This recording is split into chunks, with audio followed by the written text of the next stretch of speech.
কখনো কখনো মনে এই ভাবনা আসতেই পারে যে ঈশ্বর আজ পর্যন্ত এত রূপে অবতীর্ণ হয়েছেন, এতবার এই পৃথিবীতে এসেছেন, তারপরেও এই সংসারে কোথাও না কোথাও এই পাপ বসবাস করে।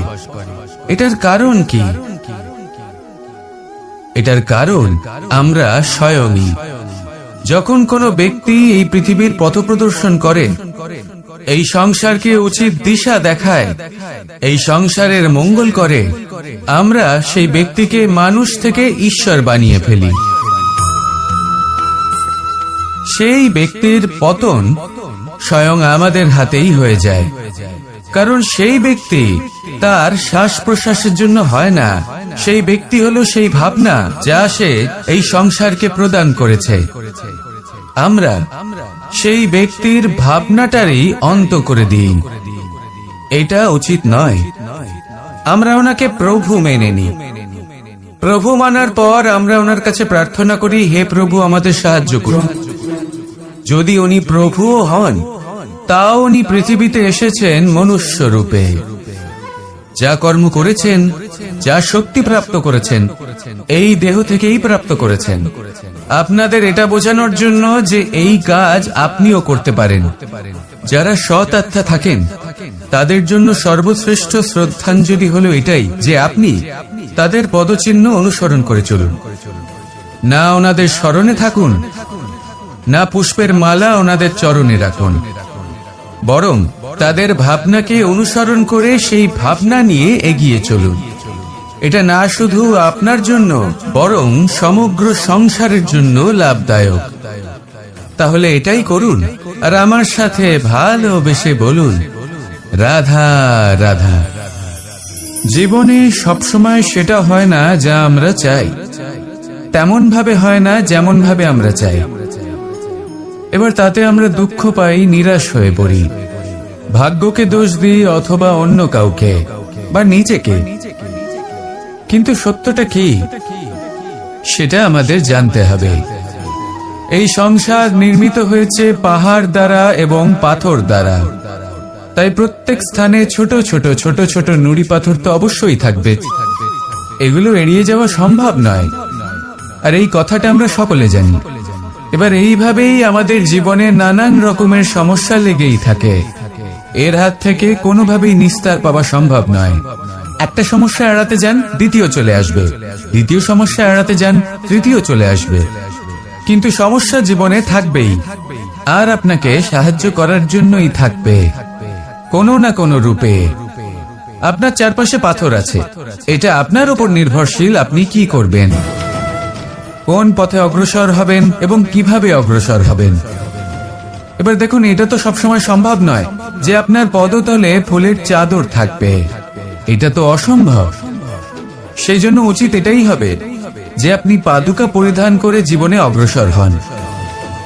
এর সারমর্ম এটাই, যখনই জীবনে সমস্যা আসবে দৃঢ় হয়ে সম্মুখীন হন এবং এটা বোঝার চেষ্টা করুন যে এই সমস্যা জীবনে কেন এলো, কি শিক্ষা দিয়ে গেল। আপনার মধ্যে দোষ অবশ্যই থাকবে, তাকে গুণে পরিবর্তিত করুন। এই জীবন আরো বেশি সহজ সরল হবে এবং প্রসন্ন হয়ে বলবে, রাধা রাধা। এই সংসারে যে ব্যক্তিই হোক না কেন, প্রত্যেক ব্যক্তির জীবনে সমস্যা অবশ্যই আসে। এমন কিছু মানুষ আছেন, যদি তাদেরকে জিজ্ঞেস করেন যে এমনটা ঠিক কেন হলো, তাহলে পুরো দোষটা তারা নিজেদের পরিস্থিতির ওপর ন্যস্ত করেন। যে আমি তো এমন একটা পরিস্থিতিতে ছিলাম, আমি কিভাবে কিছু করতাম, আমার কাছে আর কোনো বিকল্পই ছিল না। চলুন কথা বলা যাক মহাভারত নিয়ে। ভীষ্ম পিতামহ, ওনাকে জিজ্ঞেস করা হলো, আপনি এরকম প্রতিজ্ঞা কেন করলেন? উনি বললেন যে আমি পরিস্থিতির অধীন হয়ে পড়েছিলাম, সেই জন্য। এই প্রশ্নটাই যখন অর্জুনকে করা হলো, তখন অন্য একটি দিক প্রস্ফুটিত হলো। অর্জুন নিজের পরিস্থিতির কারণে জীবনে কখনোই বাধা পড়েননি। তিনি সিদ্ধান্ত নিয়েছিলেন সংঘর্ষ করার, সংসারের নিয়মের বিরুদ্ধাচরণ করার। এই সংসারে আপনি যা কিছুই হয়ে উঠতে পারেন, তার সমগ্র শ্রেয় শুধুমাত্র আপনার পরিস্থিতির ওপর চাপিয়ে দেওয়া যায় না। সেটা নির্বাচনের উপর নির্ভরশীল, যে সেই পরিস্থিতিতে আপনি কি নির্বাচন করেছেন। যদি সেই মুহূর্তে ভীষ্ম পিতামহ স্থিরতার সিদ্ধান্ত নিতেন, বিশ্লেষণ করার সিদ্ধান্ত নিতেন যে কি উচিত কি অনুচিত, কারা ধর্মের পক্ষে কারা ধর্মের বিপক্ষে, যদি শুধুমাত্র অস্ত্র হাতে ধৃতরাষ্ট্র এবং দুর্যোধনের বিরোধিতা করতেন, যদি শুধু এটুকু করতেন, তাহলে মহাভারতের মতো মহাযুদ্ধ কখনোই হতো না।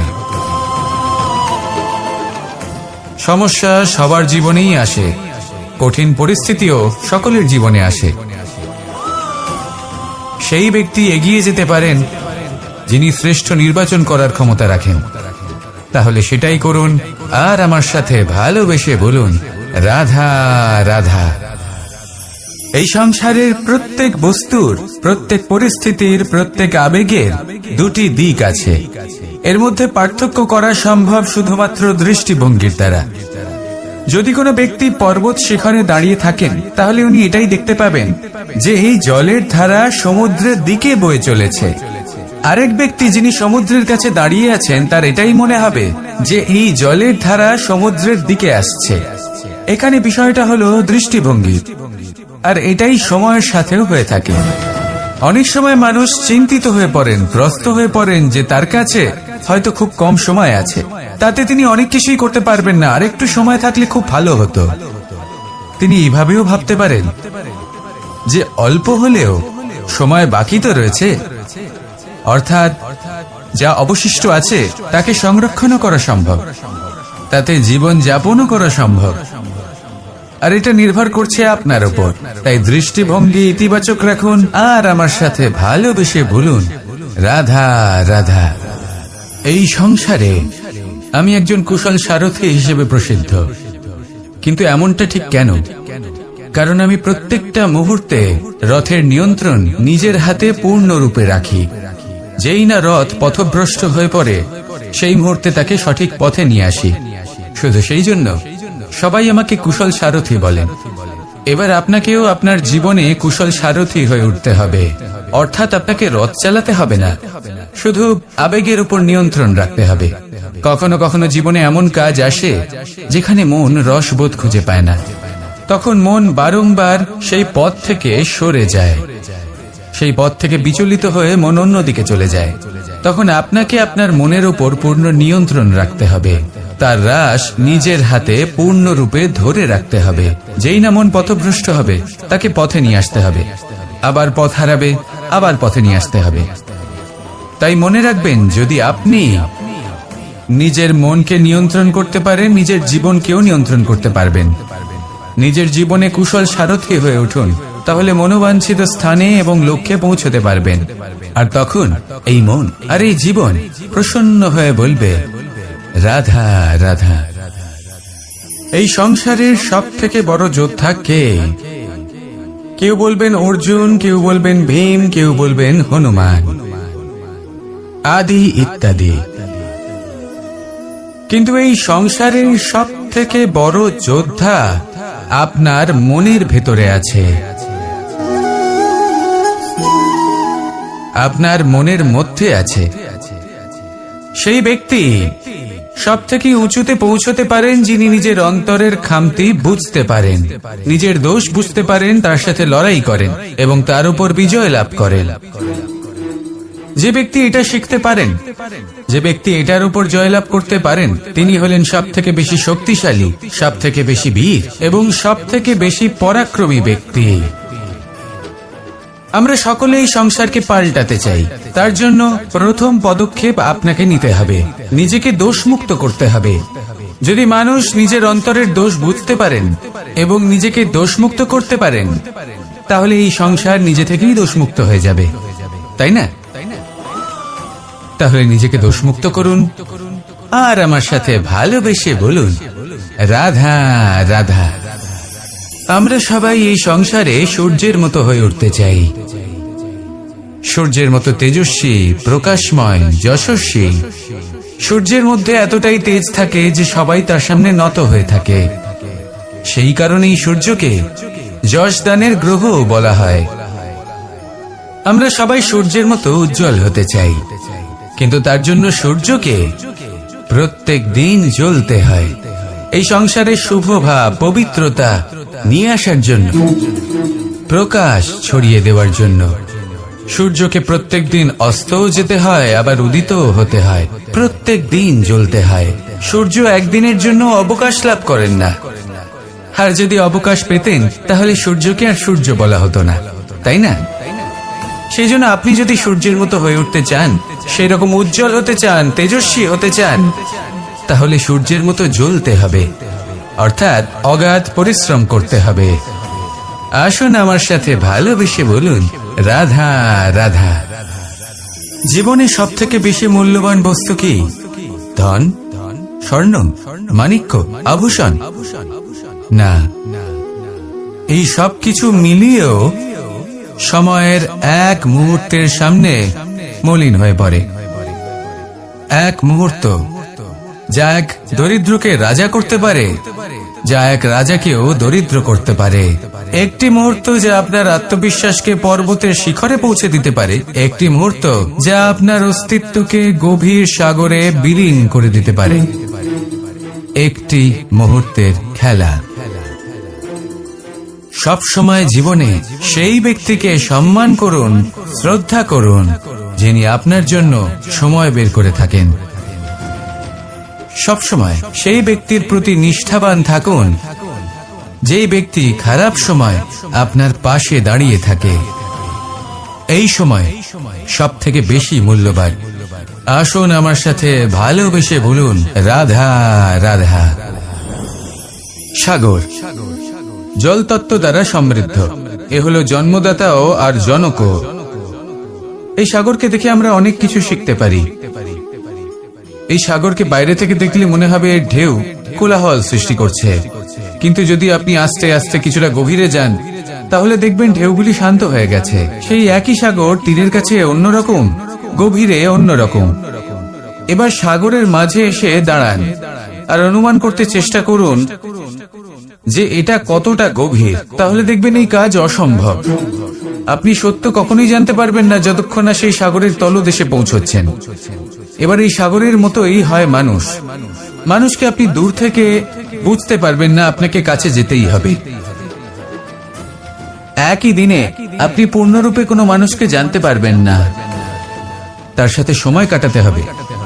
প্রত্যেক মানুষ হলো আলাদা, ঠিক সাগরের মতো, যার নিজের আকার আছে, নিজস্বতা রয়েছে, গভীরতাও আছে। সেটা বোঝার সময় দিন, নয়তো কখনো কোনো মানুষকে বুঝতেই পারবেন না। আসুন আমার সাথে ভালোবেসে বলুন, রাধা রাধা। নেকড়ে। নেকড়ের বিষয়ে আমরা সকলে জানি। ওরা খুবই নিষ্ঠাবান এবং অত্যন্ত সতর্ক থাকেন, ছোট ছোট মূর্খতা করে বসেন। এনারা হাড় চিবোতে খুব ভালোবাসেন, কিন্তু চিবোতে চিবোতে এদের মাড়ি ছড়ে যায়, সেখান থেকে রক্তপাত হতে থাকে। সেই রক্ত ওনারা পান করেন আর ওনাদের মনে হয় এই রক্ত হাড় থেকেই পাচ্ছেন।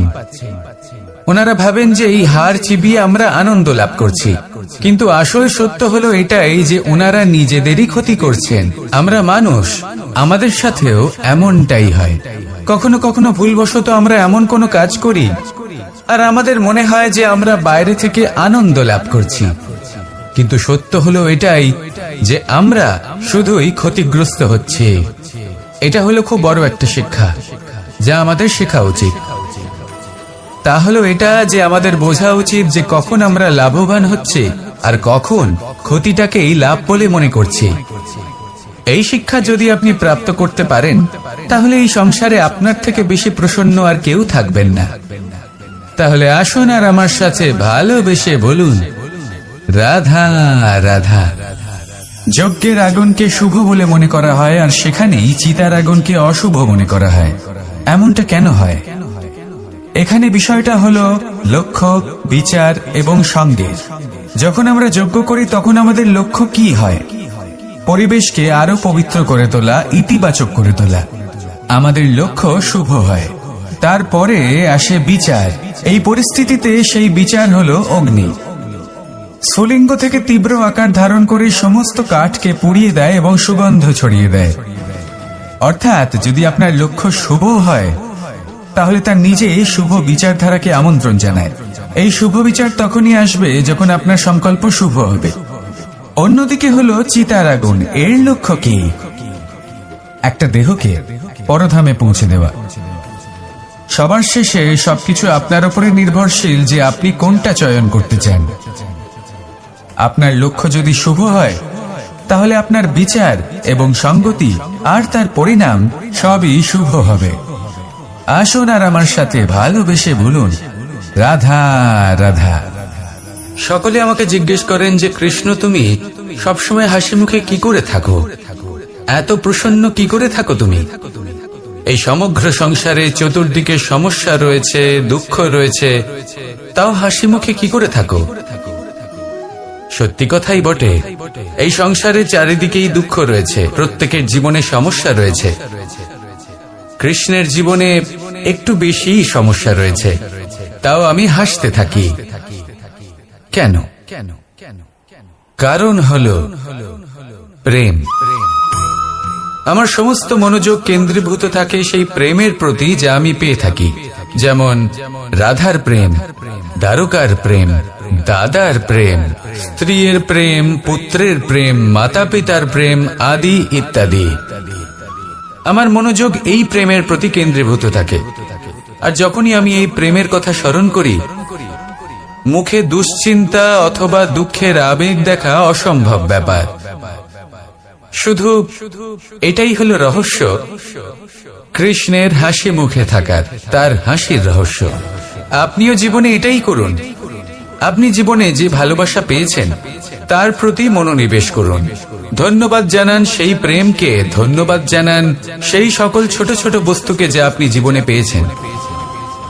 আমি নিশ্চিত রূপে বলতে পারি যে আপনার সমস্ত জীবন বদলে যাবে। সংকল্প করুন যে আপনি এই জীবনে শুধু প্রেম বিতরণ করবেন।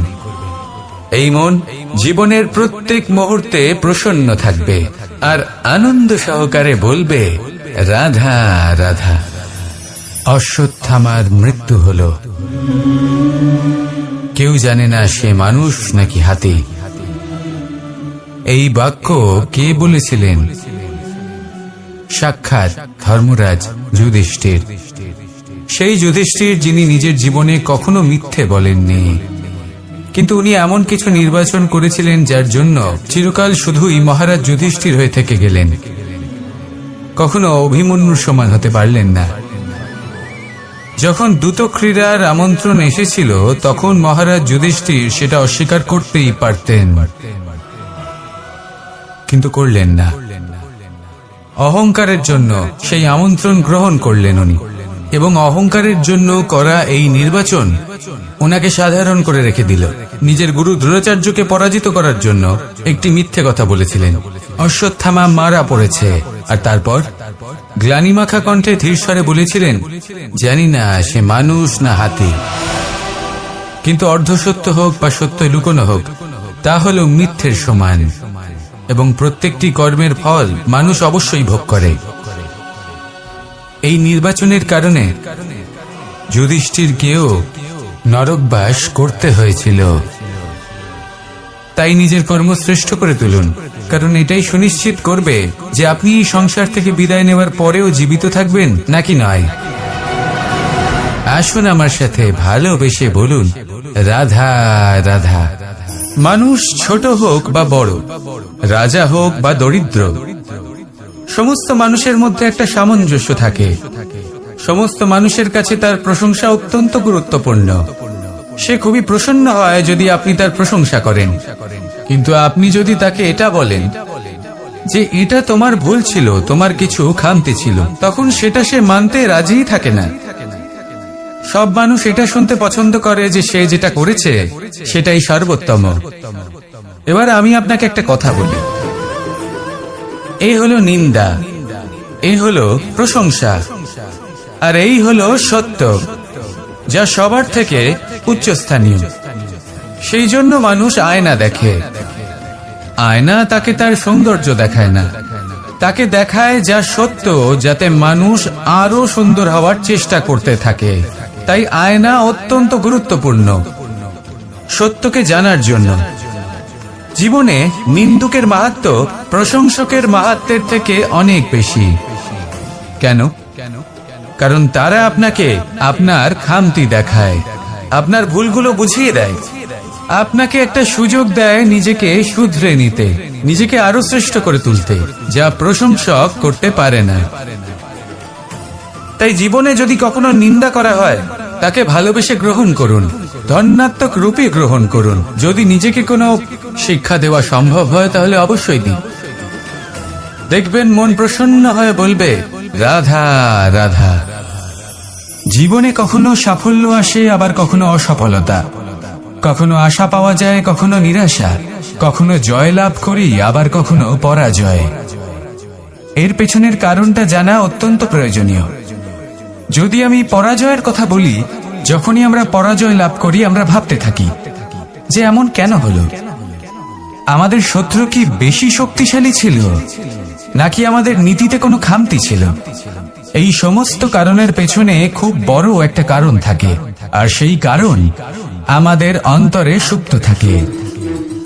ধরে নিন একটা পথ, তাতে আপনি চলছেন, সেই পথ কাঁটায় পরিপূর্ণ, কিন্তু আপনি পাদুকা পরে রয়েছেন আর আপনি হেঁটে সামনে এগিয়ে যান। এবার এমন একটা পথ এলো যা পুষ্পে ঢাকা, আর আপনি পাদুকা পরে রয়েছেন, কিন্তু আপনার পাদুকাতে একটা পাথর আটকে গেল। তখন দু পা হাঁটাও খুব কঠিন হয়ে পড়ে। এই সংসারের যে কোনো শক্তি আপনাকে পরাস্ত করার পূর্বে আপনি জানেন কি আপনাকে পরাস্ত করতে পারে? আপনার অন্তরের দুর্বলতা, আপনার অন্তরের সেই সুপ্ত শত্রু। আর সেই জন্য ইতিবাচক মনোভাব গুরুত্বপূর্ণ হয়ে পড়ে। ভালো মানুষদের সাথে থাকুন, সৎসঙ্গে থাকুন, বন্ধুত্ব করুন, ভালোবাসুন। এই ভালোবাসা এত শক্তিশালী এক অস্ত্র যাকে ব্রহ্মাস্ত্র পরাস্ত করতে পারে না। এই সমস্যারূপী পাথর কিছুই নয়। আসুন আমার সাথে ভালোবেসে বলুন, রাধা রাধা। মানুষের দুটো রূপ রয়েছে। এক, আমাদের এই মুখ, যা শুধুই চোখে দেখা যায়, আর দ্বিতীয় আমাদের এই মন, যা শুধুমাত্র অন্তরাত্মা দ্বারা দেখা যায়। এবার আমাদের এই মুখ, তা ঈশ্বর সকলকেই আগে থেকেই প্রদান করেছেন, কিন্তু এই মন কেমন হবে তা আমাদের জীবনের অনুভূতি এবং আমাদের জীবনের লক্ষ্য এগুলি সুনিশ্চিত করে। অর্থাৎ নেত্র দিয়ে দেখা যায় আমাদের এই মুখ, তা শুধুই এই কারণে প্রয়োজন যাতে সংসার আমাদের দেখতে পায়, আমাদের চিনতে পারে। কিন্তু যদি এই সংসারে আপনি প্রকৃত অর্থে মান সম্মান লাভ করতে চান, তাহলে নিজের অন্তরাত্মাকে আপনাকে বিকশিত করতেই হবে। দেখুন, কথায় আছে এই যে অসুর, তা শারীরিকভাবে উপস্থিত নয়, তা মনের মধ্যে থাকে। যদি এই মন থেকে অসুরকে বের করে দেওয়া যায়, তাহলে শরীরে তা উপস্থিত থাকবেই না।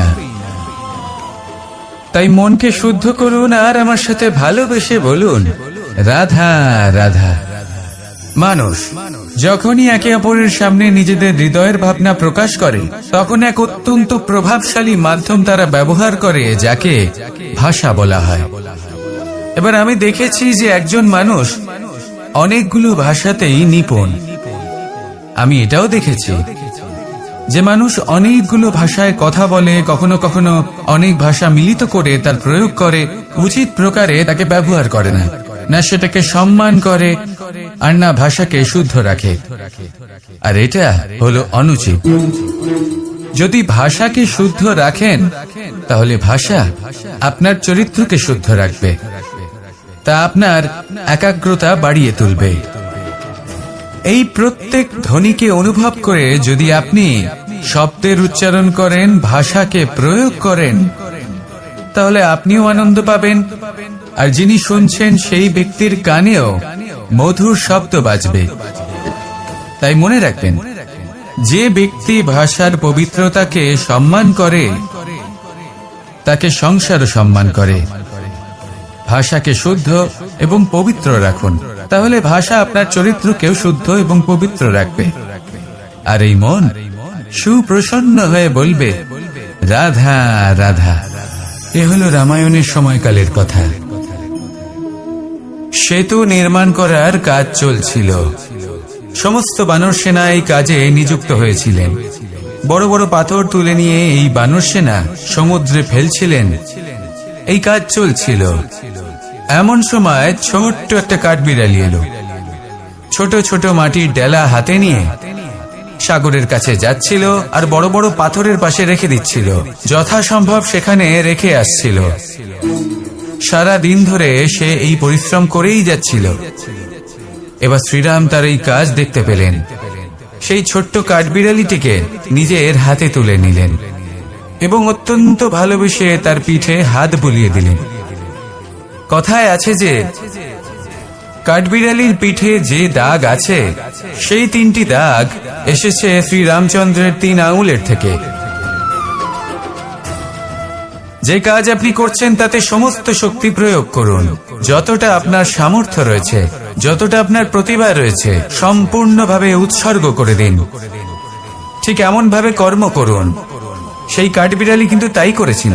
সেই জন্য শ্রীরামের সাথে সেও সেই কাহিনীতে অমর হয়ে গেছিল। সম্পূর্ণ শক্তি প্রয়োগ করুন, সম্পূর্ণ সামর্থ্যের সাথে কর্ম করুন, কারণ এটাই হলো শ্রেষ্ঠ পথ কোনো কর্ম করার। আসুন আমার সাথে ভালোবেসে বলুন, রাধা রাধা। এই সংসারে যখন সাফল্যের পথে আপনি অগ্রসর হবেন, তখন আপনার পরিশ্রম, একাগ্রতা, সাহসের সাথে সাথে সমাজের মানসিকতাও সহ্য করতে হবে। প্রত্যেক ব্যক্তি কিছু না কিছু ভাবেন, কিছু না কিছু বলেন। কিছু মানুষ এমন আছেন যারা ভাববেন যে আপনি কিছুই করতে পারবেন না। তারা আপনার নিন্দা করবেন, আর এই নিন্দার কথা ভেবেই আমরা ভয়ভীত হয়ে পড়ি। সেই কারণে নিজেদের আশা, নিজেদের বিশ্বাস হারিয়ে ফেলি। এবার যদি সেই নিন্দার ভয়ে আমরা লক্ষ্যচ্যুত হই, তাহলে সেটা অনুচিত। সেই জন্য জীবনে শুধু পরিশ্রম করতে থাকুন, সামনে এগোতে থাকুন। যেই দিন আপনি আপনার লক্ষ্য লাভ করবেন, সেই প্রত্যেক ব্যক্তি যারা নিন্দা করছিলেন তাদের দৃষ্টি আপনা থেকেই পাল্টে যাবে, ঠিক কিনা? এই সংসারকে যা প্রাণ চায় তাই বলতে দিন। যদি আপনি কারোর কথা শুনতে চান, তাহলে নিজের অন্তরের কথা শুনুন। সেটাই আপনাকে উচিত পথে নিয়ে যাবে। সামনে অগ্রসর হতে থাকুন, পরিশ্রম করুন। এমন একটা দিন আসবে যেদিন এই নিন্দুক ব্যক্তিরা আপনার লক্ষ্য প্রাপ্তির উদাহরণ সবাইকে দেবে। আসুন আমার সাথে ভালোবেসে বলুন, রাধা রাধা।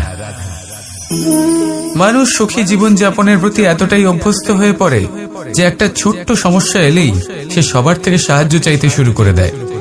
সে সাহায্য লাভও করে এবং সেই সংকট থেকে সে বেরিয়েও আসে। কিন্তু এই সাহায্য কিছু মুহূর্তের, আর কিছু মুহূর্তের হলো এই দুঃখ। এই 2 মুহূর্তের সাহায্যের জন্য আজীবন আপনি তার কাছে ঋণী হয়ে থাকেন। আর মানবিকতার খাতিরে আপনার মনে কৃতজ্ঞতা জেগে ওঠে। আর সেই কৃতজ্ঞতা বোধ হলো যে আপনি কখনো সেই ব্যক্তিকে ছাপিয়ে যেতেই পারবেন না। সেই জন্য জীবনে সবসময় চেষ্টা করবেন নিজেকে প্রস্তুত রাখতে, সেই সব সমস্যার জন্য, সেই সব বাধার জন্য যেগুলো আপনার জীবনে আসতে পারে। ততক্ষণ সাহায্য চাইবেন না যতক্ষণ না অন্য কোনো পথ না থাকছে। সাহায্য চাওয়া অনুচিত নয়, কিন্তু সাহায্য চাইলে এবং সাহায্য পেলে আপনি আজীবন কৃতজ্ঞ এবং ঋণী হয়ে থাকবেন।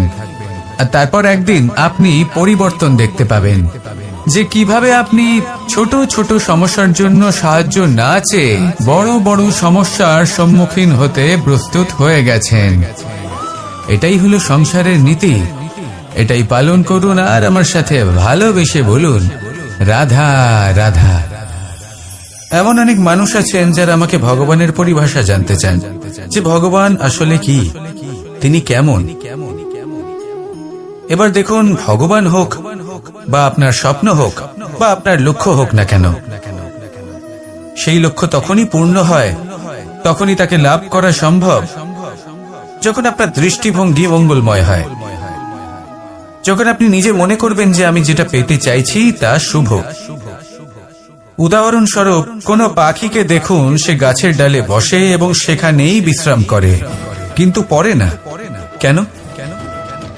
কারণ ওর বিশ্বাস যে যে শাখার উপরে ও বসে আছে সেটাই হলো ওর বাসস্থান।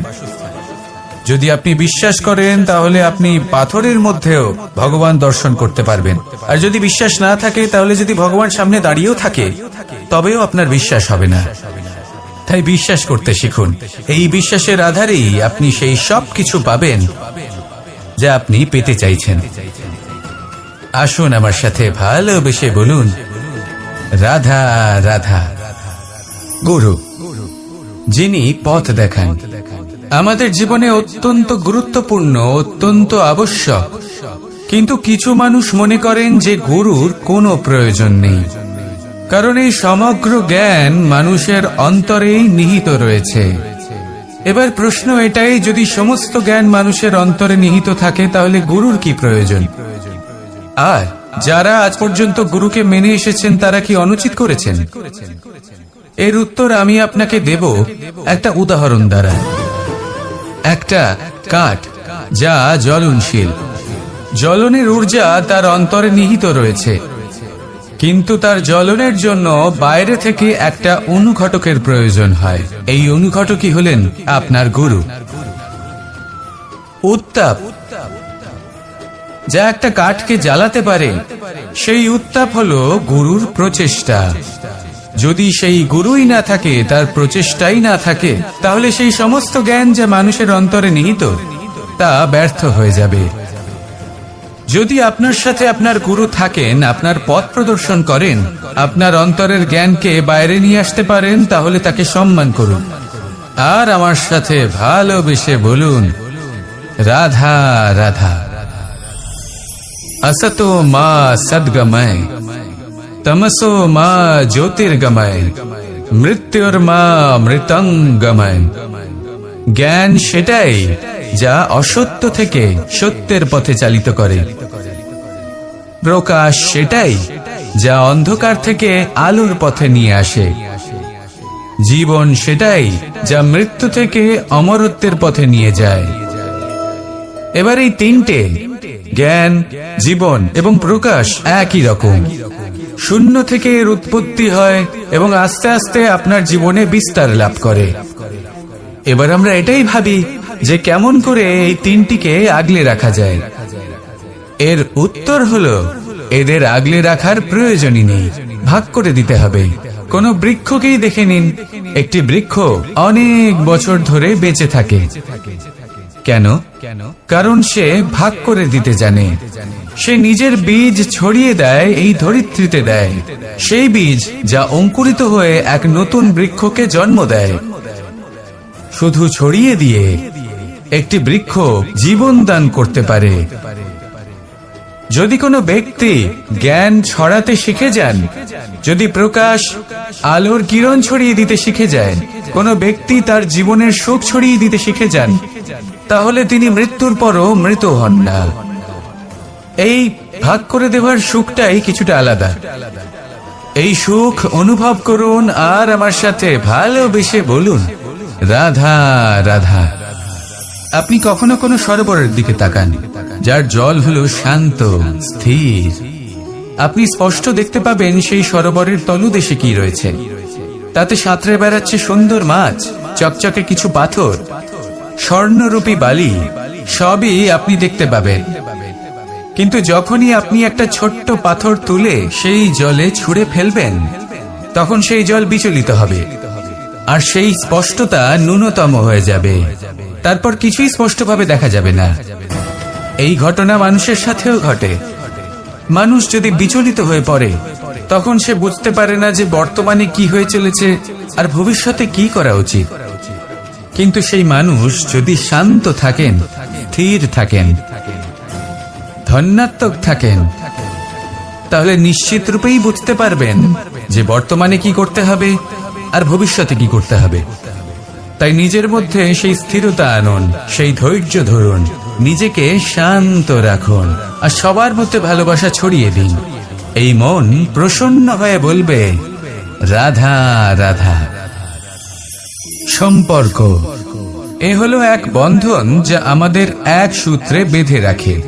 কিন্তু এমন কিছু ব্যক্তি থাকেন যারা এই সম্পর্কের বিষয়ে নিজস্ব একটা ধারণা করে ফেলেন যে সম্পর্ক এরকম হওয়া উচিত, সম্পর্ক সেরকম হওয়া উচিত।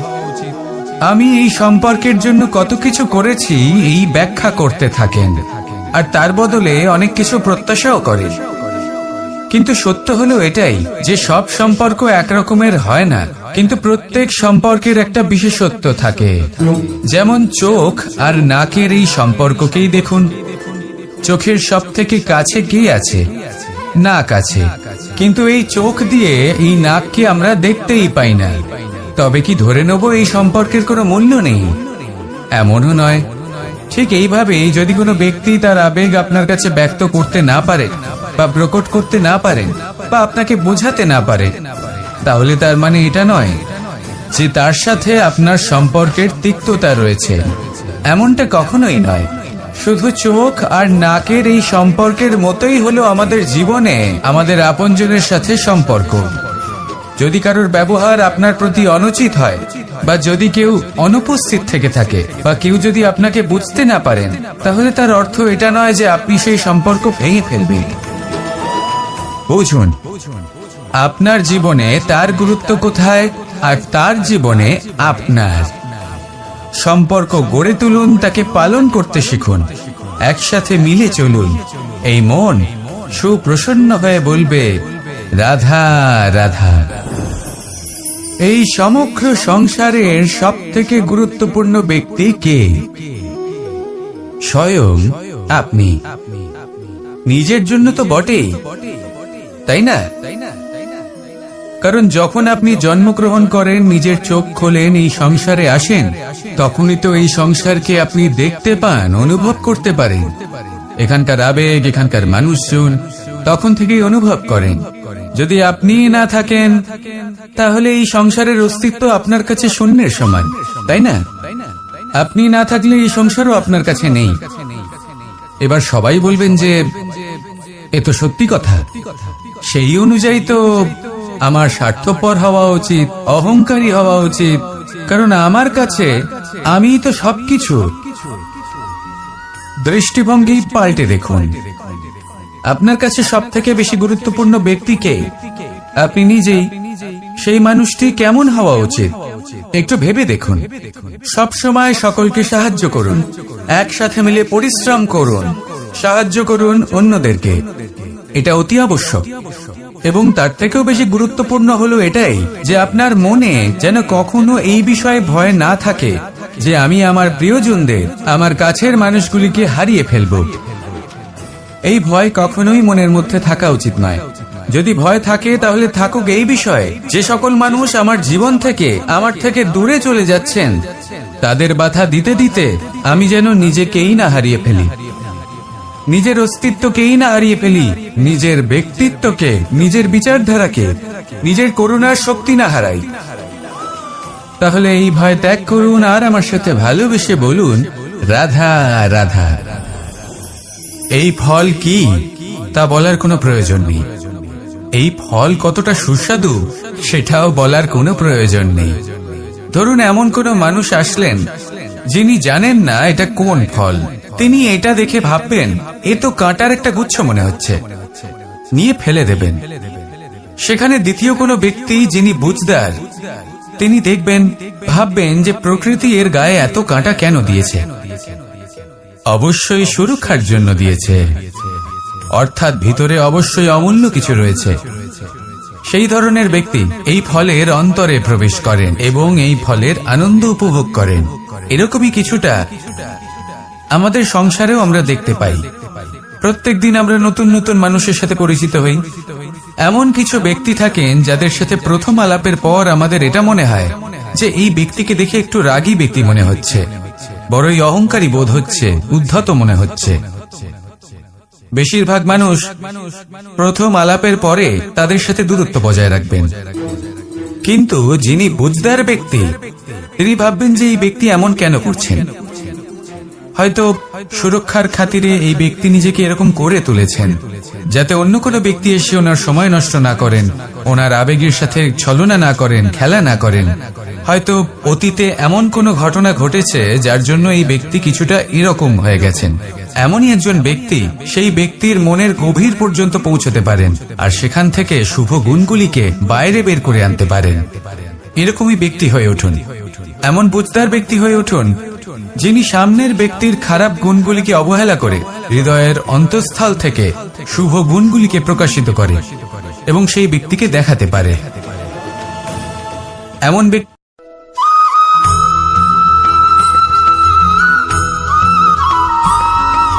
কথায় আছে যে দৃষ্টি অত্যন্ত কঠোর হয়, অত্যন্ত শক্তিশালীও হয়। কথায় আছে যে কারোর উপর যদি কুদৃষ্টি পড়ে তাহলে তার বিনাশ কেউ আটকাতে পারে না। এই যে কুদৃষ্টি, এর উপাচারও আমাদের কাছে রয়েছে। যখন আমরা বাড়ি নির্মাণ করি তখন একটা কালো মুখোশ লাগাই, যাকে রক্ষা কবচ মনে করা হয় কুদৃষ্টি থেকে বাঁচার জন্য। যখনই কোনো বাচ্চা বাইরে যায় তখন তার মাথায় আমরা একটা কাজলের টিপ পরিয়ে দিই কুদৃষ্টি থেকে বাঁচার জন্য। অর্থাৎ এই সংসারে কুদৃষ্টি থেকে বাঁচার উপাচার রয়েছে। উপাচার যদি কিছু না থেকে থাকে তাহলে তা হলো দৃষ্টিভঙ্গি। যদি আপনার দৃষ্টিভঙ্গি অনুচিত হয় তাহলে আপনার পতন কেউ আটকাতে পারবে না। না পারবে কালো মুখোশ, না কালো টিপ, না স্বয়ং ঈশ্বর। সেই জন্য নিজের দৃষ্টিভঙ্গি শুভ করে তুলুন, সবকিছু শুভই হবে। আসুন আমার সাথে ভালোবেসে বলুন রাধা রাধা। আমাদের জীবনে অত্যন্ত গুরুত্বপূর্ণ একটা আশা বসবাস করে, বিশ্বাসের রূপে। বিশ্বাস যা আমরা ঈশ্বরের উপর করি, ভাগ্য প্রারব্ধের উপর করি, নিয়তির উপর করি। যখনই ভালো কিছু হয় আমরা বলি এ হলো ঈশ্বরের দয়া। যখন খারাপ কিছু হয় আমরা বলি এ হলো ঈশ্বরের মায়া। কখনো ঈশ্বর বা ভাগ্য বা প্রারব্ধ বা নিয়তি। আপনি নিজে কোথায় তা কখনো ভেবেছেন? আপনি বিশ্বাস করছেন ঈশ্বরের উপর, প্রারব্ধের উপর, কখনো নিজের উপর করেছেন? আমি আপনাকে একটা সহজ কথা বলি, যদি আপনি ঈশ্বরের উপর বিশ্বাস রাখেন, শুধুই ঈশ্বরের উপর বিশ্বাস, তাহলে আপনি সেটাই পাবেন যেটা আপনার ভাগ্যে লেখা রয়েছে। কিন্তু যদি আপনি নিজের উপর বিশ্বাস রাখেন, আত্মবিশ্বাস রাখতে শেখেন, তাহলে ঈশ্বর আর নিয়তি দুজনে মিলে আপনার ভাগ্যে সেটাই লিখবে যা আপনি চাইছেন। তাই মনে রাখবেন, সাফল্যের পথ হলো এই বিশ্বাস। নিজের আত্মবিশ্বাসকে ধরে রাখতে শিখুন, দেখবেন আত্মা প্রসন্নতায় ভরে উঠবে। তাহলে আসুন এই প্রসন্ন ভাব নিয়ে বলুন রাধা রাধা। সময় একটু একটু করে কেটে যায়, একটু একটু করে নিকটে আসে। খুব অদ্ভুত ব্যাপার। এই সময় প্রতিকূল হলেও একটু একটু করে কেটে যায়। এই সময় যদি ভালো হয় তাহলে একটু একটু করে নিকটে আসে। অনুচিত তখনই হয় যখন আমরা নিজেদের অসফলতার জন্য সময়কে দোষ দিই, কিন্তু আসলে তেমনটা হয় না। আপনার পরিশ্রম আর প্রয়াস দ্বারাই আপনি সাফল্য লাভ করবেন, সময়ের দ্বারা নয়। যদি এই সাফল্য একটা সুন্দর ভবন হয় তাহলে সময় হলো তার দেওয়ালের রং, যা সময়ের সাথে বদলাবে, সময়ের সাথে ফিকেও হয়ে যাবে। কিন্তু সাফল্যের এই ভবন আপনাকেই নির্মাণ করতে হবে, আপনার পরিশ্রমের ইট দ্বারা এবং প্রয়াসের চুনসুরকি দ্বারা। তাই পরিশ্রম আর প্রয়াস করতে থাকুন, সাফল্য আপনি অবশ্যই পাবেন। সময় যদি আজ ভালো না হয় তাহলে কাল অবশ্যই হবে।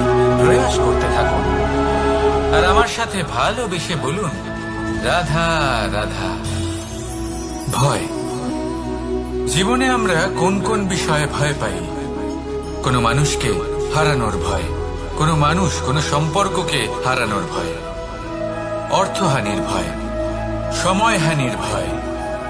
এবার বিষয়টা হলো এই ভয় কখনো আমাদের কোনো লাভ করে না। এটা সবসময় আমাদের পিছনে ঠেলে আর নিচু স্তরে নামিয়ে দেয়, কখনোই আমাদের উত্থানের কারণ হয় না। তাই জীবনে যদি কোনো ভয়ের কারণ থাকতেই হয় তা শুধুই এটা যে মানুষের কথা ভাবতে ভাবতে, সম্পর্কগুলিকে হারানোর ভয়, মানুষকে হারানোর ভয়, সবার মন রাখতে রাখতে আপনি যেন নিজেকে, নিজের ভাবনা চিন্তাকে না হারিয়ে ফেলেন। যদি এরকম হয় যদি সকলের মন রাখতে রাখতে আপনি নিজেই নিজেকে হারিয়ে ফেলেন, নিজের ভাবনা, নিজের লক্ষ্য, নিজের মন্তব্যকে হারিয়ে ফেলেন, তাহলে সংসারে যতই যাই হয়ে যাক না কেন প্রসন্নতা লাভ করবেন না। তাই রক্ষা তাকেই করুন যে আপনাকে রক্ষা করে, আপনার মানসিকতা, আপনার ব্যক্তিত্ব, আপনার লক্ষ্যকে রক্ষা করে। আর যদি কোনো বিষয় ভীত হতে হয় তবে আপনি যেন নিজের উদ্দেশ্যের থেকে দূরে না চলে যান। তাহলে আসুন আর আমার সাথে ভালোবেসে বলুন, রাধা রাধা। জীবনে এমন কি আছে যা আপনাকে অজান্তে শিখরে পৌঁছে দিতে পারে বা আপনার পতনও ঘটাতে পারে? সঙ্গতি। যদি আপনি কোনো শ্রেষ্ঠ ব্যক্তির সঙ্গ লাভ করেন তাহলে তার শুভ চিন্তা, তার গুণ, তার স্বভাব আপনার মধ্যে চলে আসবে, আপনি আরো শ্রেষ্ঠ হয়ে উঠবেন। আবার সেখানেই যদি আপনি কোনো দুষ্ট ব্যক্তির সঙ্গতি লাভ করেন, কোনো খারাপ মানুষের সঙ্গতি লাভ করেন, তাহলে আপনার শুভ চিন্তা, আপনার গুণ, তা যে কখন আপনার থেকে কেড়ে নেওয়া হবে সেটা আপনি জানতেও পারবেন না। দেখুন, এই সঙ্গতি হলো অত্যন্ত গুরুত্বপূর্ণ। এই সঙ্গতি আপনার নিয়তি নির্ধারণ করে। আপনাকে উদাহরণ দিলে, বৃষ্টির ফোঁটাকে দেখুন। যদি কোনো ফোঁটা গাছের পাতায় এসে পড়ে তাহলে তা জীবন দান করতে পারে। যদি এমন কোনো ফোঁটা সাপের মুখে এসে পড়ে তাহলে তা বিষে পরিণত হয়। যেমন সঙ্গ তেমন নিয়তি। এবার দুর্ভাগ্যের বিষয় হলো এটাই যে বর্ষার ফোঁটা নির্ধারণ করতে পারে না সে কোথায় পড়তে চায়, তার নির্বাচনের ক্ষমতা নেই। কিন্তু আপনি, আপনার কাছে তো বিবেক আছে, আপনি ভাবতে পারেন, চিন্তা করতে পারেন। তাহলে আপনি ভাবুন, আপনি কি এমন সঙ্গ চান যা শ্রেষ্ঠ, নাকি এমন সঙ্গ চান যা অশুভ? নির্বাচন আপনারই। শ্রেষ্ঠ সঙ্গ বাছুন আর আমার সাথে ভালোবেসে বলুন, রাধা রাধা।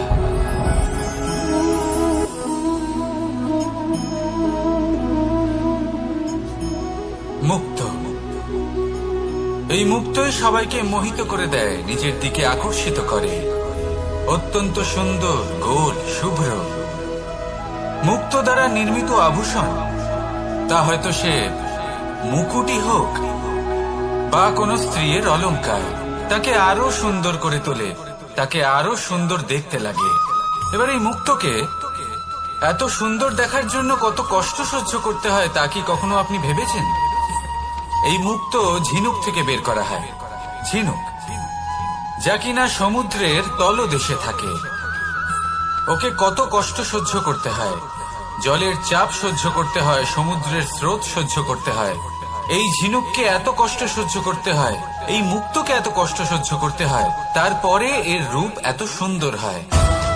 যদি আপনিও আপনার পরিশ্রমের সৌন্দর্য, নিজের পরাক্রমের সৌন্দর্য এই সংসারে প্রকাশিত করতে চান, তাহলে আপনাকেও কষ্ট সহ্য করতেই হবে। তাই জীবনে যখনই সংকট আসবে, বিপদ আসবে, সমস্যা আসবে, তখন একে সুযোগ হিসেবে গ্রহণ করুন। কারণ এই বিপদের সাথেই লড়াই করে আপনি মুক্তর মতোই পরিশুদ্ধ হয়ে উঠবেন। তাহলে আসুন আর আমার সাথে ভালোবেসে বলুন, রাধা রাধা। আপনি কি জানেন আপনার জীবনে আপনার আসল জীবন সাথী কে হন? মাতা পিতা, ভাই বোন, স্বামী স্ত্রী? না, আপনার আসল জীবন সাথী হলো আপনার শরীর। সেই শরীর যার দিকে আপনি কখনো নজরই দেন না, ঠিক কি না? এবার যে মানুষ এই রহস্য বুঝতে পারেন তার জীবন এমনি শুভ হয়ে যায়। আপনি নিজেই দেখুন না, সে সংসারের মঙ্গলই করা হোক বা সত্যের রক্ষা করা হোক, তা সে শত্রুর সাথে যুদ্ধ করা হোক বা মিত্রকে রক্ষা করা হোক, এই শরীরই তো কাজে আসে। তপস্যাতে, বলিদানে, পরিশ্রমে এই শরীরই হলো আধার, ঠিক কিনা? তাই আমাদের কর্তব্য হলো যে আমরা যেন নিজের শরীরের যত্ন নিই। আমরা কি খাই, আমাদের কি খাওয়া উচিত, এটা যেন বুঝি। কোনটা সুপাচ্য আর কোনটা নয়, এটা যেন বুঝি। কারণ যেমন হবে অন্ন, মনও তেমনই হবে। যত ভালো অন্ন তত ভালো মন। আর সুস্থ শরীর হলো সুস্থ মনের আধার, এ কথা অবশ্যই মনে রাখবেন। আর যদি মন সুস্থ থাকে তাহলে সকল শুভ উদ্দেশ্য পূর্ণ হবে। তাহলে আসুন আর আমার সাথে ভালোবেসে বলুন, রাধা রাধা। কথায় আছে যে জীবনের আধার হলো সম্পর্ক, প্রসন্নতারও এবং ঈশ্বরের সাথে দেখা পাওয়ার। এবার এই সম্পর্কের আধার আসলে কি? সেবা? না। বোঝাপড়া? না। অপেক্ষা? না। এই সম্পর্কের আধার হলো বিশ্বাস। যদি বিশ্বাস ভেঙে যায় তাহলে জেনে রাখবেন যে সম্পর্করূপী এই ভবন এর ভিতই ভেঙে গেল। আর যদি ভিত ভেঙে যায় তাহলে সেখানে অন্য কোনো ভবন নির্মাণ সম্ভব নয়, সম্ভবই নয়। এই সমস্ত সম্পর্কের বিশ্ব বিশ্বাসে বসবাস করে। এই বিশ্বাস হলো অত্যন্ত গুরুত্বপূর্ণ। এই বিশ্বাসের জোরেই আমি আর রাধা কোনো সাংসারিক বন্ধনে আবদ্ধ না হয়েও এক অত্যন্ত দৈব অলৌকিক বন্ধনে আবদ্ধ। এ হলো বিশ্বাস যার দ্বারা 11 অক্ষৌহিনী সেনার সামনে অর্জুন দাঁড়িয়েছিল এবং জয়ী হয়েছিল। এই বিশ্বাস হলো অত্যন্ত গুরুত্বপূর্ণ, তাই বিশ্বাস করতে শিখুন, বিশ্বাস দিতে শিখুন, বিশ্বাস পালন করতে শিখুন। আর আমার সাথে ভালোবেসে বলুন, রাধা রাধা। এই সংসার অত্যন্ত বিচিত্র এক স্থান। এ সত্য খুঁজতে থাকে, আর সত্য খুঁজে পেলেই তা প্রমাণ করতে চায়। সে চায় তার প্রমাণ পেতে, সাক্ষী পেতে চায়। সেক্ষেত্রে আমাকে বলুন যে সত্য কি করতে পারে? সেই ব্যক্তি যে সত্যকে ধরে আছে সে কি করবে? কিছুই নয়, কিছু করার প্রয়োজনই নেই, শুধু তাতে টিকে থাকতে হবে। সেই হিমালয়ের মতো যা আজ পর্যন্ত টিকে রয়েছে। যদি আপনি সত্যবাদী হন তাহলে আপনার কিচ্ছু প্রমাণ করার কোনো প্রয়োজন নেই। যদি প্রয়োজন থাকে তাহলে সত্যের সাথে টিকে থাকার। এই সময় নিজে সাক্ষী হবে, নিজে প্রমাণ দেবে। এই নিয়তি স্বয়ং প্রমাণিত করবে যে আপনি সত্যবাদী ছিলেন, আপনি সত্যের পথে ছিলেন। তাহলে আসুন আর আমার সাথে ভালোবেসে বলুন, রাধা রাধা। ঈশ্বর আমাদের হাত প্রদান করেছেন। হাত যা জড়ো করা হয় প্রণাম করার জন্য, ঊর্ধ্বগামী হয় প্রার্থনার জন্য। এই হাত যার দ্বারা আমরা খাবার খাই, ফসল উৎপাদন করি। কিন্তু এই হাতের দ্বারা সবথেকে শ্রেষ্ঠ কাজ কি হতে পারে? সেবা।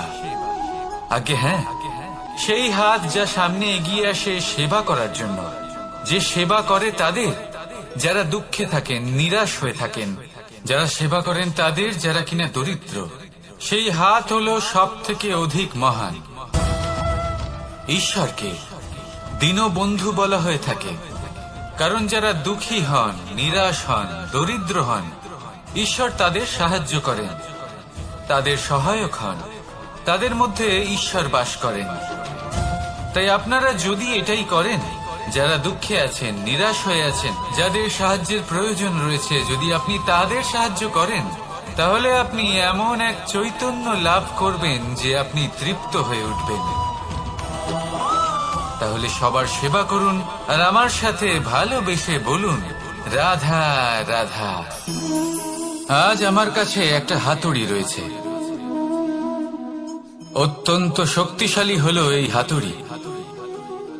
এই হাতুড়ি দিয়ে প্রহার করে একটা গরম লোহাকে আপনি সুন্দর অস্ত্রে পরিণত করতে পারবেন। এই হাতুড়ি দিয়েই প্রহার করতে করতে একটা অত্যন্ত বড় পর্বত ভেঙে আপনি ওখানে একটা নতুন পথ নির্মাণ করতে পারবেন। এই হাতুড়ির স্বল্প আঘাতেই আপনি প্রসাধনের জন্য সুন্দর সুন্দর আভূষণ বানাতে পারবেন। কিন্তু যদি কোনো সুন্দর বাড়ি দেখতে পান আর তার ভিতে আপনি যদি এই হাতুড়ি দিয়ে প্রহার করেন, তাহলে তার বিনাশ হয়ে যাবে। এমনই কিছু হয় প্রেমের ক্ষেত্রেও। তা এতটা শক্তিশালী হয় যা সৃজন করে, কিন্তু সর্বনাশও এ করতে পারে। সবকিছুই নির্ভর করছে আপনার উদ্দেশ্যের উপর। এই উদ্দেশ্যকে শুভ রাখুন আর ভালোবাসার উপর একটু নিয়ন্ত্রণ রাখতে শিখুন, যেন এমন না হয় যে আপনি সৃজন করতে গেলেন কিন্তু সর্বনাশ করে বসলেন। আসুন আর আমার সাথে ভালোবেসে বলুন, রাধা রাধা। প্রেম, এই প্রেম যতটাই সরল ঠিক ততটাই জটিল হয়। এই প্রেমের দুই রূপ হয়, সবলতা আর দুর্বলতা। নির্বাচন হলো আপনার। এবার যদি একটা উদাহরণ দিয়ে আপনাকে বোঝাই, তাহলে মাতা পিতাকে দেখুন। মাতা পিতা সন্তানকে কখনো কখনো এত স্নেহ দিয়ে ফেলেন যে তাকে বাইরে কোথাও যেতেই দেন না, আর তার ফলে সন্তান এতটাই দুর্বল হয়ে পড়ে যে এমনও হয় তারা সারা জীবন বাড়িতেই বসে থাকে। এবার যদি এই মাতা পিতাই এই ভালোবাসায় সাহস জুগিয়ে দেন, সেই সন্তানকে বলে দেন যে যাও, এই সংসারকে অনুভব করো, নিজের প্রারব্ধ নিজেই রচনা করো, এই সংসারে সব থেকে শ্রেষ্ঠ হয়ে দেখাও, সব থেকে উঁচুতে উঠে দেখাও, তাহলে সন্তান অবশ্যই এটা করে দেখাতে পারে। এবার আপনি নিজের প্রেমের দ্বারা আপনজনদের দুর্বল করবেন নাকি তাদের সবল করবেন, সিদ্ধান্ত আপনারই। আসুন আর আমার সাথে ভালোবেসে বলুন, রাধা রাধা।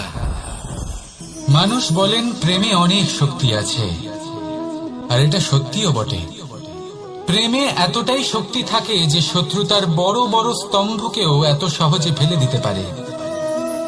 কিন্তু আপনি দেখে থাকবেন, যারা অধিক শক্তিশালী হন তারা দুই ধার সম্পন্ন তরোয়ালের মতো হন। কারণ এই প্রেম যদি আচরণে থাকে, মনে থাকে, বিচার বুদ্ধিতে থাকে, তাহলে তা শুভ হয়।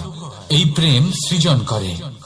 কিন্তু প্রেম যদি ব্যবসার অঙ্গ হয়, যদি এই প্রেমের ব্যবহার নিজের স্বার্থ, নিজের অহংকারের জন্য করা হয়, তাহলে তা সংসারের বিনাশ ঘটাতে পারে। রাধা প্রেমের ব্যবহার করেছে শাম্বের কারণে, আর শাম্ব সেই প্রেমের ব্যবহার করেছে নিজের অহংকার, নিজের স্বার্থ সিদ্ধির জন্য। শেষ পর্যন্ত ক্ষতি শাম্বের হলো না, হলো প্রেমের। তাই মনের মধ্যে প্রেম ভাব অবশ্যই রাখুন, নিজের আচরণেও প্রেম ভাব বজায় রাখুন, কিন্তু সতর্কও থাকবেন আপনার এই প্রেম একে নিয়ে কেউ ব্যবসা না করে ফেলেন। আসুন আর এই ভালোবাসার সাথেই বলুন, রাধা রাধা। সত্য, এই সত্য আসলে কি? কেউ বলবেন যা অসত্য নয় তাই হলো সত্য, কেউ বলবেন সেটা যার ভিত্তিতে আমরা বেঁচে আছি তাই হলো সত্য। কিন্তু সত্য আসলে কি? তার থেকেও বেশি গুরুত্বপূর্ণ হলো এটা বুঝতে পারা যে সত্যের ব্যবহার কিভাবে করা উচিত। যদি আপনার কাছে সত্য থাকে বা আপনি সত্য জেনে থাকেন আর আপনি তার ব্যবহার করেন, সদ্ব্যবহার করেন সংসারের জন্য, তাহলে আপনি এই সমস্ত সংসারের অনেক ঊর্ধ্বে চলে যাবেন। কিন্তু যদি আপনি সত্য জানেন আর তার দুর্ব্যবহার করেন, তাহলে আপনি সমস্ত সংসারের পক্ষে ক্ষতিকারক হয়ে উঠতে পারেন। তাই মনে রাখবেন, সত্য যতটাই কোমল, অর্ধ সত্য হলো ততটাই কঠোর। এই অর্ধ সত্য সমস্ত সংসারের বিনাশ ঘটাতে পারে। সেই জন্য জীবনে সত্যের বিষয়ে সম্পূর্ণ সত্য জানতে শিখুন, এ হলো অত্যন্ত গুরুত্বপূর্ণ। এই সত্য তার নিজস্ব দাবি হলো আপনি সাবধানে থাকুন। তাহলে আসুন আর আমার সাথে ভালোবেসে বলুন, রাধা রাধা। পঞ্চমহাভূত, জীবন রচনায় এর অবদান অনস্বীকার্য। এই পঞ্চমহাভূত আসলে কি? জল, বায়ু, অগ্নি, মাটি আর আকাশ। এবার শুধুমাত্র জীবন রচনায় এর অবদান আছে তা নয়, শুধু শরীর রচনাতে এর যোগদান আছে তা নয়, বরং এরা হলো আমাদের জীবনের সব থেকে বড় শিক্ষক। এবার আপনারা সকলে চমকে যাবেন, হয়তো আপনারা এই দৃষ্টিভঙ্গি দিয়ে কখনো দেখেননি। আমি আজ আপনাদের বোঝাবো। এদের মধ্যে সব থেকে বড় তত্ত্ব জল। এ আমাদের কি শেখাচ্ছে? এই জল, এর নামই হলো জল। কিন্তু এ কখনোই আমাদের জ্বালায় না, আমাদের জ্বলনের কারণ হয় না। তাহলে কি করে? আমাদের তৃষ্ণা মেটায়, আমাদের শীতলতা প্রদান করে, জীবন দান করে। এর দ্বারা আমরা কি শিক্ষা লাভ করি? যে আপনার উৎপত্তি যেখান থেকেই হোক না কেন, আপনি যেখানেই জন্মগ্রহণ করুন না কেন, আপনার কর্ম সর্বদা শ্রেষ্ঠ হওয়া উচিত। আপনি জলকে যে কোনো পাত্রে রাখুন না কেন, সে সেই অনুসারেই নিজের আকার ধারণ করে নেয়। এর দ্বারা আমরা কি শিক্ষা পাই? এই শিক্ষাই পাই যে যে কোনো পরিস্থিতিতেই নিজেদের মানিয়ে নিতে হবে, নিজেকে সেরকম করে নিতে হবে। যে দেশেই থাকি না কেন, যে স্থানেই থাকি না কেন, যে পরিস্থিতিতেই থাকি না কেন, যে ব্যক্তির সাথেই থাকি না কেন, আমাদের সুখময় হয়ে জীবন অতিবাহিত করা উচিত। দেখুন, আমাদের কত বড় একটা শিক্ষা দিল এই জল, যা আমরা কোনোদিন দেখতেই পাইনি। নিজেকে জলের মতোই করে তুলুন। সুখের ধারায় স্বাচ্ছন্দ্যে প্রবাহমান হতে থাকবেন আপনি। নিজের আকারকে ভেঙে ফেলুন, নিজের সীমা লঙ্ঘন করুন। আপনি অবশ্যই একদিন মহানুভবতা অনুভব করবেন। তাহলে আসুন আর আমার সাথে ভালোবেসে বলুন, রাধা রাধা। জীবনের পঞ্চমহাভূতের দ্বিতীয় তত্ত্ব হল মাটি, ভূমি, ধরা, যে ধারণ করে, যা আমাদের সকলকে ধারণ করে, ভালো হোক বা মন্দ, নিজের কর্তব্য পালন করে। আর এটাই শিক্ষা আমাদের জন্য। আমাদেরকেও আমাদের সকল কর্তব্য পালন করতে হবে, তা সে আমাদের নিজেদের প্রতি হোক, আমাদের পরিবারের প্রতি হোক, সমাজের প্রতি হোক বা ঈশ্বরের প্রতি। এই শিক্ষা আমাদের মাটি দিয়ে থাকে। এ আমাদের পদতলে পিষ্ট হয়েও তার বদলে আমাদের বনস্পতি প্রদান করে। অগ্রসর হতে পদক্ষেপ নেওয়ার সময় আমরা পা দিয়েই ধরিত্রীকে পিছনে ঠেলি, কিন্তু এই মাটি আমাদের ঘৃণা করে না। সে আমাদের পরবর্তী পদক্ষেপের জন্য অপেক্ষা করে আর স্বাগত জানায়। আর হয়তো সেই জন্যই এই ধরাকে আমরা ধরিত্রী মাতা বলে থাকি। আর তাই এই পদবী, এই সম্মান, এই ভালোবাসা, এর আকার বা এর ভারের জন্য একে প্রদান করা হয় না, প্রদান করা হয় এর স্বভাবের কারণে। আপনিও যদি ধরিত্রীর মতো হতে পারেন, যদি আপনিও নিজের সকল কর্তব্য পালন করেন, বিশ্বাসের সাথে তা স্বীকার করে নিতে পারেন, যদি অন্য কারোর সাফল্যেও আপনি প্রসন্ন হতে শিখতে পারেন, যদি আপনি একটু কষ্ট সহ্য করে অন্য কাউকে প্রসন্নতা প্রদান বা অন্য কাউকে সেবা করতে পারেন, তাহলে আপনিও মাটির মতোই মহান হয়ে উঠতে পারবেন। তাহলে আসুন আর আমার সাথে ভালোবেসে বলুন, রাধা রাধা। জীবনের পঞ্চমহাভূতের মধ্যে একটা তত্ত্ব হল বায়ু। বায়ু যাকে কিনা দেখা যায় না, বরং তাকে কিন্তু আমরা অনুভব করতে পারি। আর একে সব থেকে বেশি অনুভব করতে পারি তখন যখন বায়ু কম থাকে। বায়ু যদি লুপ্ত হয়ে যায়, তাহলে তখনই আমরা বুঝতে পারি যে বায়ু তো নেই, এ তো সমস্যার ব্যাপার। এবার এই বায়ু দ্বারা আমরা কি শিক্ষা পাই? এই বায়ু আমাদের এই শিক্ষা দেয় যে আমাদের কখনোই অহংকার করা উচিত নয়। আমরা সকলেই কখনো না কখনো চাই যে আমাদের শ্রেষ্ঠতা, আমাদের যোগ্যতা, আমাদের মাহাত্ম্য এই সংসার বুঝতে পারুক। আর নিজের মাহাত্ম্য প্রমাণ করার জন্য শক্তি দেখানোর কোনো প্রয়োজন নেই।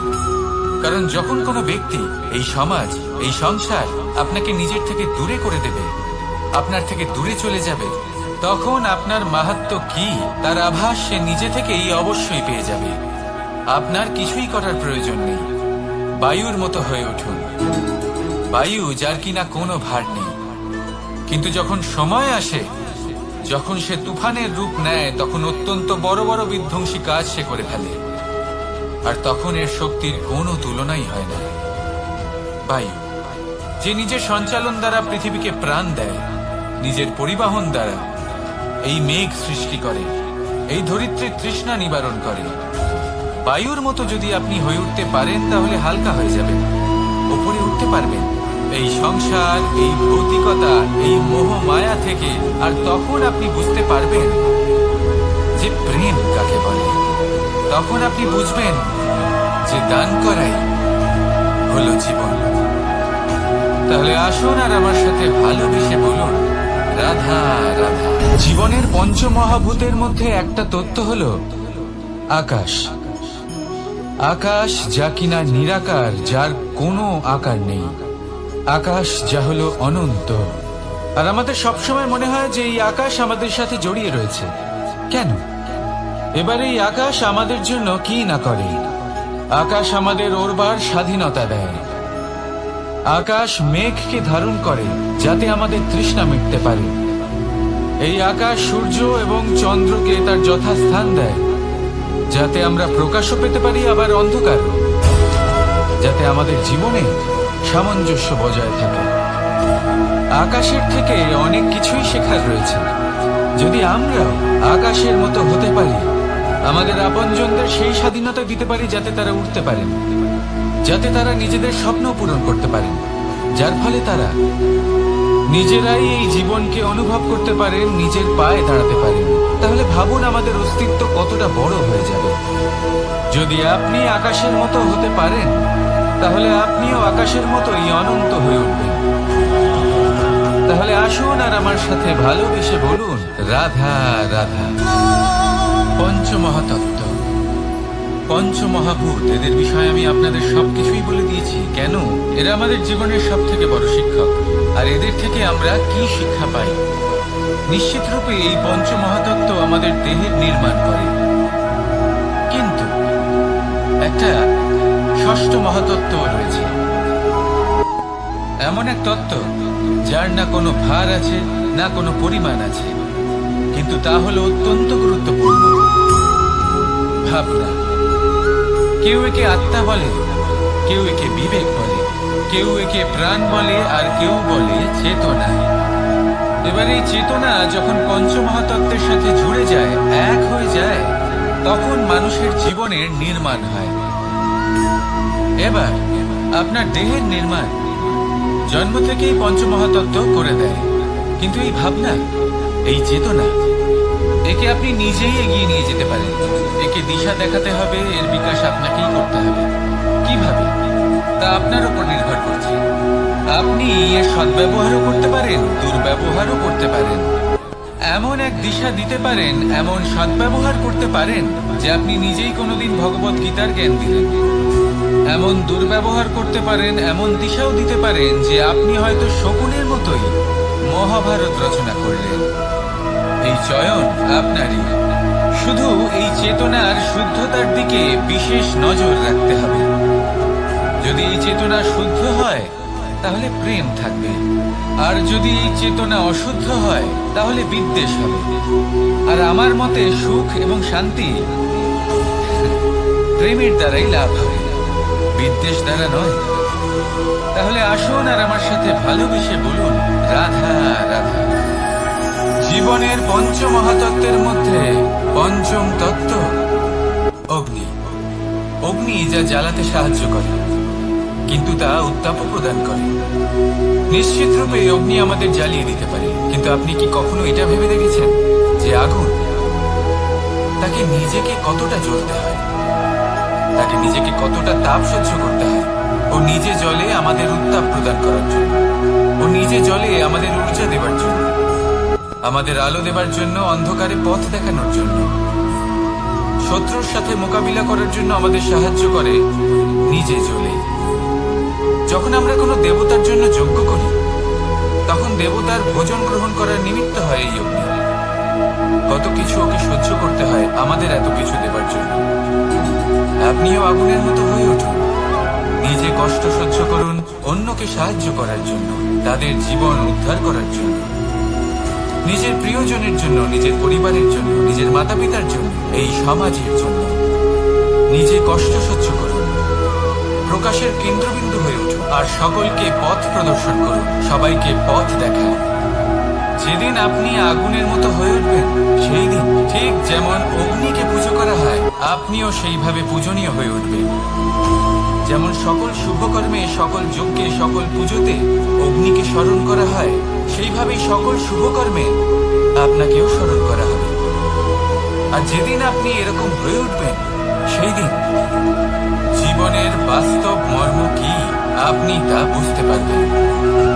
তাহলে আসুন আর আমার সাথে ভালোবেসে বলুন, রাধা রাধা। ফলটা দেখছেন আপনি? এটা সেই ফল যেটা গাছের সবচেয়ে উঁচু ডালে পাওয়া যায়,